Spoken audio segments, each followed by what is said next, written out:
Hi everyone, welcome back. So today, as promised in my last video, I'm going to do why you should read the Dandelion Dynasty. You're going to see a lot of excitement because I am obsessed with this series. It's probably been maybe a month since I finished it. I can't get over it. It's so good. It is so good. I already want to reread this series. It's amazing. But look how thick this series is. Oh my gosh, look at this. Okay, that's 3 of the books. There are 4. So this is a pretty hefty series to get through. But I read it on my Kindle, so no wrist cramps going on here. But yeah, I had to get the physical because I'm like, this is probably one of my top series. I love it. This is going to sound probably really controversial, but I personally probably like it better than the Stormlight Archive. Just don't tell anyone. But I really enjoy this. I really do. Okay, I will say though, the first book of the Stormlight Archive, Way of Kings, is better than Grace of Kings, but it took me a little bit to get through Grace of Kings because the beginning I had a really hard time getting into it. It wasn't the type of writing style I was used to. It's kind of just this overhead, you're getting a lot of point of views. You're not really sure who the main characters are going to be at first because it's switching around. It's switching around in time.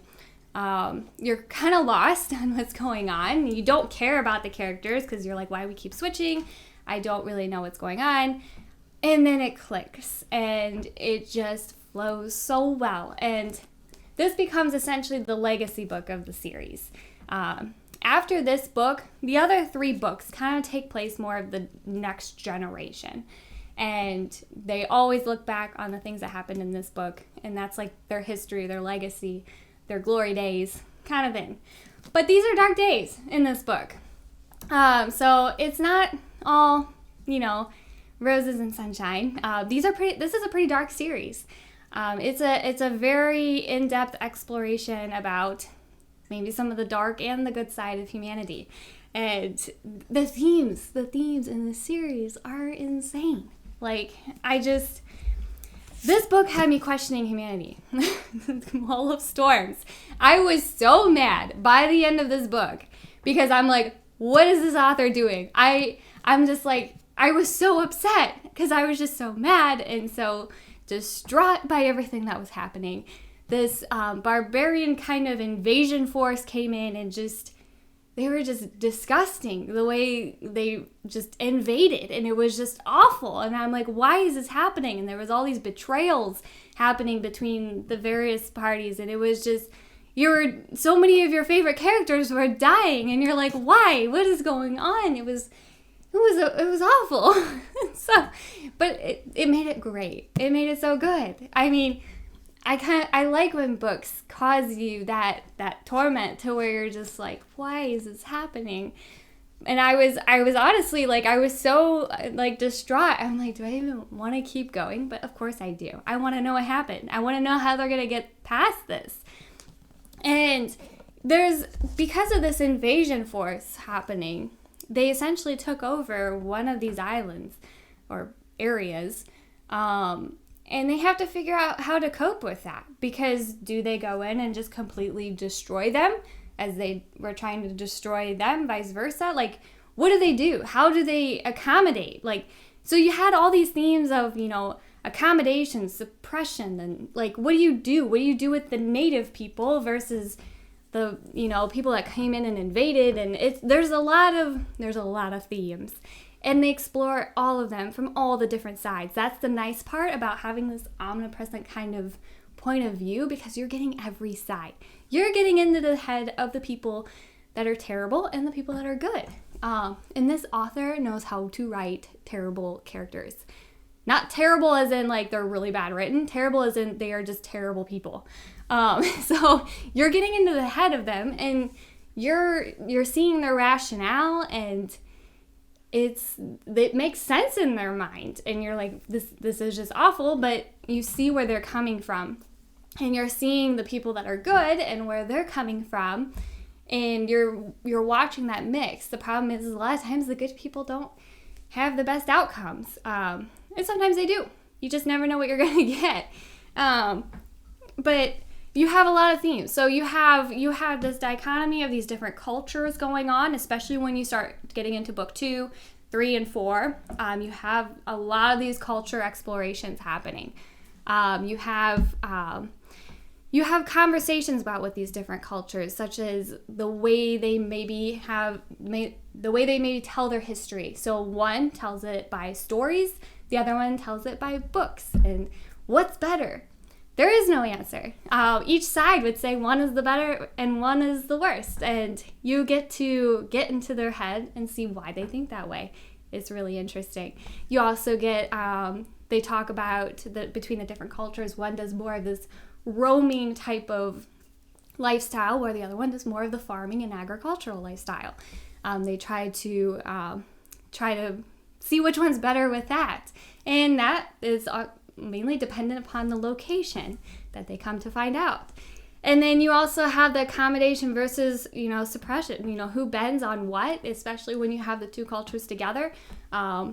Which culture is better, essentially, is what they're trying to figure out. And do they take the ideas of the new one or the old one, or what do they do? So you're getting all these different types of, that's just one of the areas that you get to explore.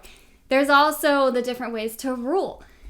This is a very political series, in the sense that you're really getting into the ruling classes' heads. So you're seeing how they're going to rule and how they might do that, and each person's different. You have, do they show these people mercy, or do they commit genocide essentially on these people? You also have, is it better to have a king, multiple kings, or is it better to have more of an emperor? You also have city-states versus more of a kingdom. You have just all these different explorations going on. Do you commit an all-right war, or do you have more of this kind of subterfuge, I'll say it right, going on, where you have death of a few versus death of the many.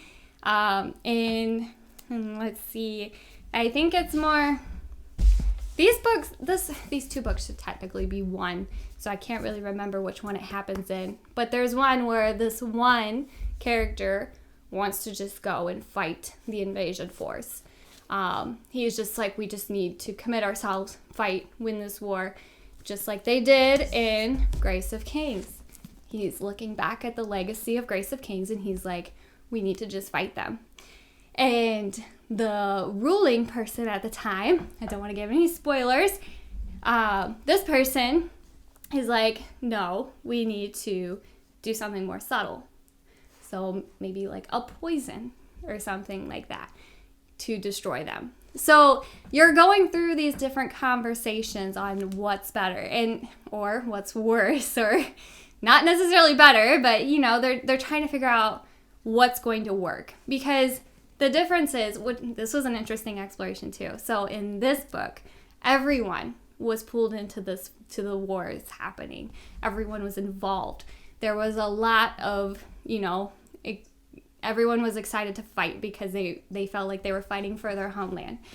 Whereas the battle happening in these books, these two, not everyone wanted to fight. They were living their own life. It wasn't bothering them. And it was the problem was occurring off their borders. So they were like, I don't care. I want to just continue to live my life. I don't want anyone messing this up. And a war is going to mess this up. So you had that conversation going on how do we involve the people but without affecting the people. And that's a lot of a lot of things that have happened, since the world wars. You don't have that same type of, we're all going to commit ourselves. So it was interesting to get that conversation going on in this series. These series just explore just so many different areas. And I mean, those are just a few that I just remember off the top of my head. I'm sure there's so many more. And there's a lot more that I want to give also. But, I don't want to have spoilers, because I want you to enjoy this series as much as I did. And I want you to experience this horrible heartache and pain that I did as well. So it's so good. I mean, I really grew to love the series and the world and the characters. It's just It was great. And the first book, like I said, it took me a while to get through just because I didn't connect and I didn't know what was going on. But then after that, it was amazing. I highly recommend it if you haven't tried it already. This is a very complex set of characters, complex themes. Your emotions are constantly going to be a mess because you never know what's going to happen. This author is not scared to make you mad. So you don't know what you're going to get. I had no idea how this series was going to end. And I was quite frankly a little scared how it was going to end because I didn't know. Did it end the way I wanted? No, not necessarily. Did it end bad? No. It ended. So I don't know. I don't know how I feel about it. I mean, I think it was fitting. I think it fit the way the series was. So I'm not mad or upset or thrilled to death by the ending. Actually, I'm sad because I didn't want it to end. It was great. I mean, I think it did end in the sense that I feel like it wrapped up, and I'm happy that it wrapped up. It was so good. It was so good. It was so good. You gotta try it. You also have these conversations about, the different faiths between the different cultures and how they maybe, try to make that work together, or maybe it doesn't.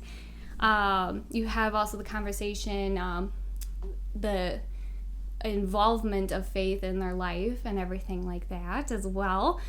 So you have a lot going on. A lot of the conversations with the characters is they're trying to figure out what is right versus what is the easy thing to do. A lot of your good characters, they're going to pick the hard path. And it may work out for them, it may not. A lot of times it doesn't.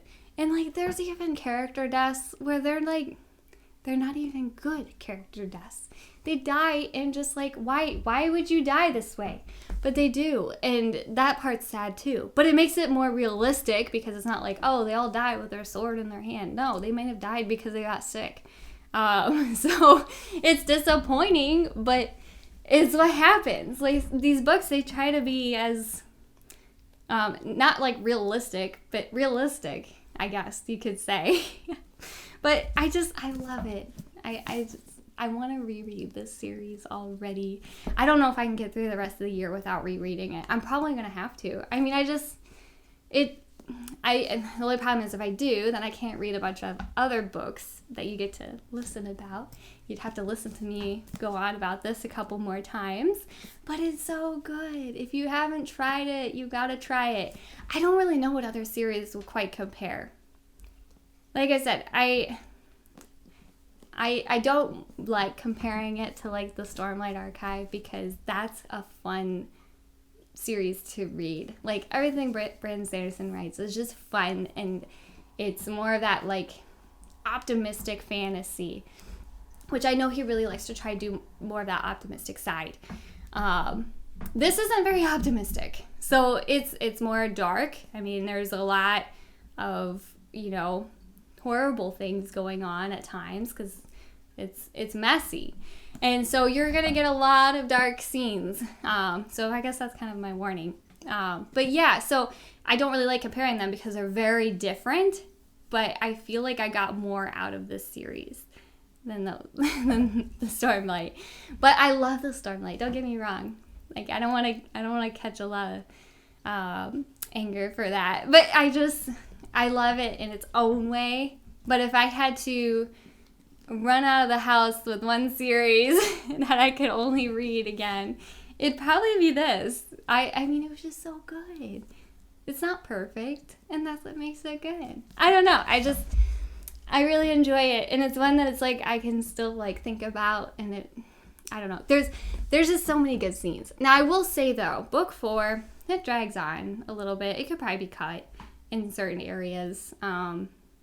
Because where these are supposed to kind of mainly just be one book, it could be cut a little. I mean, there's a lot of... It starts to get a little tedious because there's times where it'll just over-explain things, especially when it comes to maybe some of the new inventions or things like that. They try to get more of the engineering, mechanical side going on, and so they'll explain it in depth. That just goes right over. So I kind of glaze over in those sections, and I'm just I'm not really interested. Now, there was one scene where they did like a whole cooking show. That was so much fun. I loved that. Probably a lot of people are like, this is ridiculous. Like, let's move on. I enjoyed it. So, like, for me, that was a lot of fun. I liked that addition there. So, yeah, it's really good. Give it a try. If you enjoy the fantasy books with a lot of that political intrigue and maybe more of that darker kind of, I don't want to really say like grim dark, but maybe, yeah, probably more of that grim dark kind of side, you'll probably like it. It was so good. But if you're looking more for like happy and optimistic, yeah, you're not going to get that with this. So you're not going to get that. But hopefully I maybe convinced you to give it a try. If you haven't. But like I said, if you kind of get a little hung up on book one, just keep going through. You'll like it. It's so good. It's so good. All right. But that's all I had to say on that. If you give it a try, let me know. Or if I've convinced you, let me know. It was so much fun. But other than that, have a good rest of the day.